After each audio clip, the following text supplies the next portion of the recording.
안녕하세요. 이규행입니다. 시즌 이제 운동을 조금 업로드를 할 건데, 지금 이 영상을 찍는 이때가 한 달 됐어요. 이제 한 달 시즌 지내고 나서 이제 운동하는 영상인데, 하체 운동이에요. 근데 제가 발목 부상이 좀 있어서 강도를 못 내고 굉장히 불안정하기 때문에 그걸 조금 감안하시고 보시면 좋을 것 같아요. 지금 데드리프트를 진행하고 있는데 사실 이 데드리프트를 진행하기 전에 레그 컬이랑 레그 익스텐션은 원래 먼저 진행을 하거든요. 그 영상을 찍지 못했어요. 그래갖고서 제가 이제 그 세트 수랑 개수를 여기다가 이미지로 해서 조금 올려보도록 할게요. 항상 저는 단관절로 해갖고서 선피로를 하는 게 조금 더 느낌도 좋고 부상 방지에 좋다라고 생각하기 때문에 저중량으로 시작을 해갖고서 중량을 점점 올려요. 그런 식으로 해갖고서 조금 더 개수 위주와 느낌 위주로 이제 루틴을 진행합니다. 이날 오른쪽 이제 무릎 뒤쪽으로 오금 통증이 좀 약간 있었어요. 제가 아무래도 오른쪽 발목을 다쳤다 보니까 평소 생활할 때 그 보상을 무릎으로 하다 보니까 무릎이 되게 조금 안 좋아졌어요. 그래갖고서 이제 그걸 조금 의식하고 운동을 하다 보니까 오른쪽이랑 왼쪽이랑 이날은 조금 느낌이 많이 달랐던 것 같아요. 그리고 전 데드리프트 같은 경우는 사실 상체 척추기립근 쪽에 긴장도를 많이 가져가지 않고 하체 운동에 넣기 때문에 힙하고 햄스트링 위주로 좀 텐션을 많이 느끼면서 진행하는 것 같아요. 그리고 이 영상 조금 뒤에 나오겠지만 전 항상 크런치를 같이 하거든요. 크런치를 같이 해갖고서 복부에 어느 정도의 이제 활성화를 해줘서 코어 근육의 이제 그 타이트함을 잡고 데드리프트를 조금 진행하는 편입니다.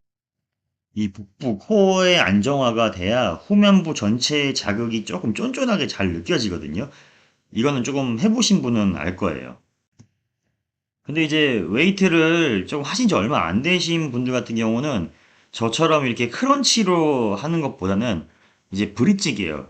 그래서 뭐 사이드 브릿지라든지 이런 걸로 좀 등적성으로 먼저 선행을 하고 하시는 게 조금 더 이제 부상 방지에 좋을 것 같아요. 그리고 제가 지금 크런치를 할 때 이제 이 벤치에서 진행하는 이유가 뭐냐면은 바닥에서 하게 되면 아무래도 허벅지를 조금 굽혀서 하게 되잖아요. 그러면 장요근의 좀 참여도가 좀 많이 높아지기 때문에 전 그래서 이제 웬만하면은 장요근의 개입도를 조금 줄이고 싶어서 여기서 진행하는 편입니다.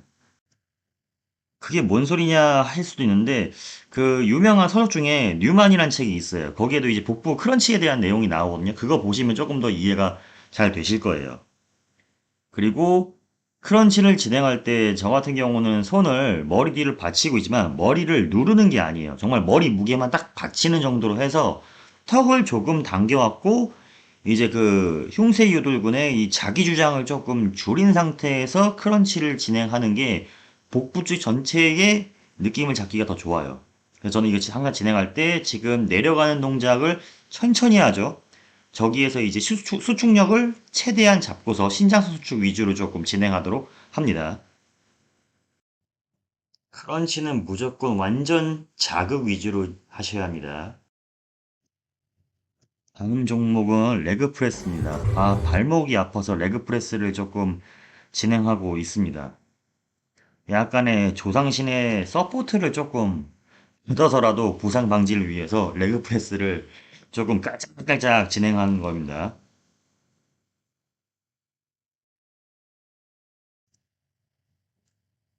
사실 원래 이렇게 깔짝깔짝 할 때는 중량을 원래 더 쳐야 되거든요.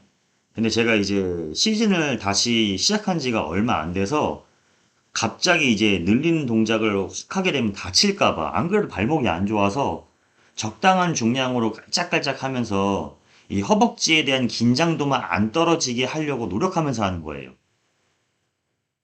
이때도 사실 오른쪽 발목이 약간 조금 통증이 있긴 했거든요. 그래도 안 할 수는 없기 때문에 최대한 허벅지로만 힘을 쓰려고 굉장히 노력을 많이 하긴 했어요. 그리고 레그 프레스 할 때는 힙이 패드에서 뜨시면 안 돼요. 뜨면은 그 부하는 전부 다 요추 쪽으로 가기 때문에 요추 디스크의 압력이 높아질 수가 있기 때문에 그건 조금 주의하시는 게 좋습니다.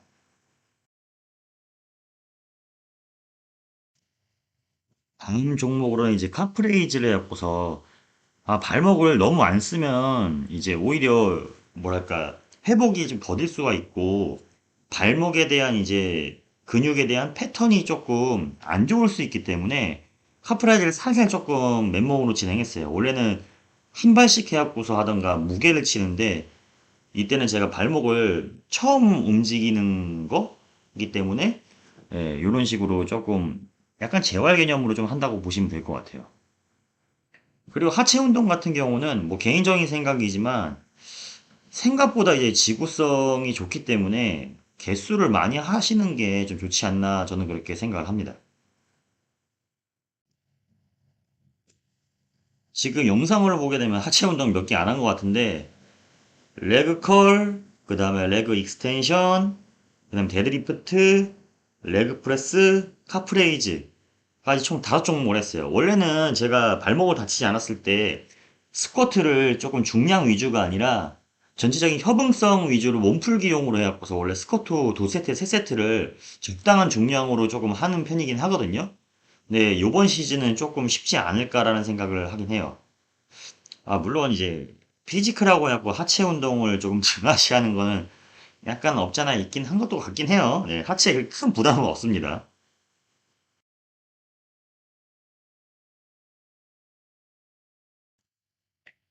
자, 마무리로 이제 티바로우 머신으로 끝낼 건데, 제가 이거를 마지막에 는 이유는 이제 어깨 후면과 이제 가운데 승모근의 강화도 있긴 하거든요. 아무래도 이제 피지컬 할 때 후면부에 상부 쪽에 있는 디테일을 보기 때문에 그런 것도 있고 어차피 하체 운동할 때 후면 근육들 전체적으로 협응성도 어느 정도 키우기 위해서 근력도 키우기 위해서 이걸 마지막에 넣었습니다.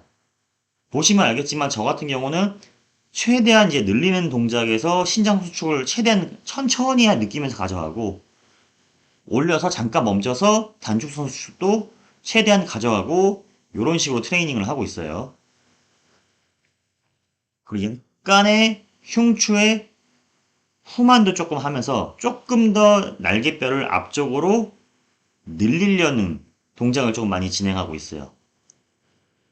그리고 마지막에 지금 보시면 알겠지만 약간의 강제 반복까지 해갖고서 진짜 완벽히 지칠 때까지 이렇게 진행하는 편입니다.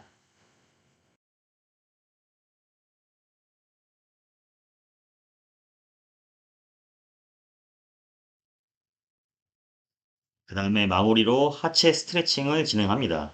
저는 딴 부위는 몰라도 하체 같은 경우는 마무리 스트레칭을 꼭 진행을 해요. 왜냐면 저 같은 경우는 이제 운동하고 나면은 어디 한 군데 이제 30분 이상 앉게 되면 다리 쥐가 잘 나거든요. 근데 그게 스트레칭을 하고 안 하고 차이가 굉장히 커요. 이제 우리가 운동을 계속 진행하게 되면은 근육 입장에서는 수축하는 약간의 패턴만 계속 했기 때문에 이 수축하는 패턴을 조금 정상화하게 조금 도와준다고 보시면 돼요. 그래서 우리가 스트레칭을 할 때는 호흡을 통해서 횡격막을 쓰게 되면은 부교감의 활성화가 조금 더 이루어지게 되면서 근육의 전체적인 톤이 조금 많이 가라앉거든요. 쉽게 말해서 근육의 긴장 완화 및 이완이라고 보시면 돼요.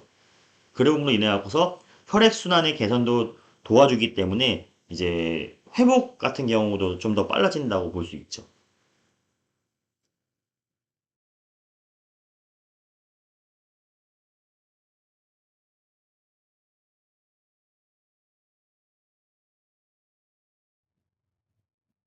뭐 스트레칭 같은 경우는 뭐 그렇게 어렵진 않습니다. 보통 15초, 짧게는 15초. 근데 15초 하는 경우는 없고, 저 같은 경우는 30초에서 1분 사이로 하는 것 같아요. 전체적으로. 곁에 앞쪽, 그 다음에 햄스트링, 그 다음에 뭐 장요근, 그 다음에 이제 TFL까지 전체적으로 조금 많이 스트레칭 해주려고 합니다. 오늘은 하체 운동을 한번 찍어봤는데, 거기에 대한 이제 제가 이렇게 코멘트라고 해야 되나? 이런 걸 하는 거 한번 찍어봤어요. 뭐 궁금하신 거나 그런 거 있으시면 댓글로 남겨주시면은 제가 아는 범위 내에서 최대한 답변을 해드리도록 하겠습니다. 그리고 운동 끝나고 나서 이제 발목 부상으로 인해서 유산소는 좌식 사이클로 50분을 진행하도록 했습니다.